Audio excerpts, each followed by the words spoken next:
అంత తక్కువ కాలంలోనే ఇంత దారుణమైన ప్రజా వ్యతిరేకత చంద్రబాబు నాయుడు గారి ప్రభుత్వంలో ఈరోజు కనిపిస్తూ ఉన్న నేపథ్యంలో చంద్రబాబు నాయుడు గారు ఈ వ్యతిరేకత మధ్య ప్రజలకు మంచి చేయాల్సింది పోయి మంచి అన్నది పక్కకి వెళ్ళిపోయింది కాబట్టి అబద్ధాలు మోసాలు మాత్రమే మిగిలాయి కాబట్టి ప్రజలను తప్పుదోవ పట్టించే కార్యక్రమంలో భాగంగా ఈరోజు రాష్ట్రంలో ఎప్పుడూ చూడనని డైవర్షన్ పాలిటిక్స్ ఈరోజు చూస్తూ ఉన్నాం. ఒకవైపున డైవర్షన్ పాలిటిక్స్ చూస్తూ ఉన్నాం, మరోవైపున అణిచివేత ధోరణి అన్నది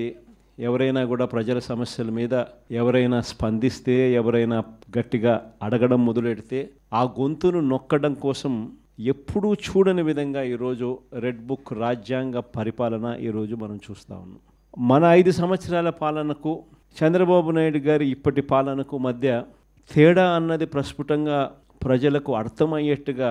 ఈ సంవత్సర కాలంలోనే పాలన చూస్తే ఎవరికైనా కూడా ఇట్టే అర్థమయ్యే పరిస్థితి, వ్యత్యాసం అన్నది ఈరోజు ప్రతి ఒక్కరికి కూడా తేడా తెలుస్తూ ఉంది. మన 5 సంవత్సరాల మన కాలంలో ఎప్పుడూ ఇంతకు ముందు జరగని విధంగా వివక్ష లేకుండా కులం చూడలేదు, మతం చూడలేదు, రాజకీయాలు కూడా చూడలేదు, చివరికి ఏ పార్టీ అని కూడా చూడకుండా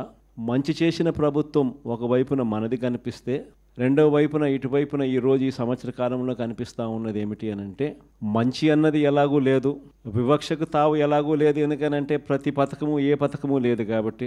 మరోవైపున పూర్తిగా రెడ్ బుక్ రాజ్యాంగం అమలు చేస్తూ విచ్చలు విడిగా ఈరోజు అన్యాయాలే కనిపిస్తూ ఉన్నాయి. మన ప్రభుత్వంలో ఎప్పుడూ చూడని విధంగా విద్య, వైద్యం, వ్యవసాయం, పారదర్శకత పాలన, law and order, Disha app లాంటివి రెవల్యూషనరీ రిఫార్మ్స్ తీసుకొని వచ్చి ఎప్పుడు చూడని మార్పులు మనం తీసుకొస్తే ఈరోజు ప్రతి వ్యవస్థ కూడా కొలాప్స్ అయిపోయిన పరిస్థితులు ఈరోజు కనిపిస్తూ ఉన్నాయి.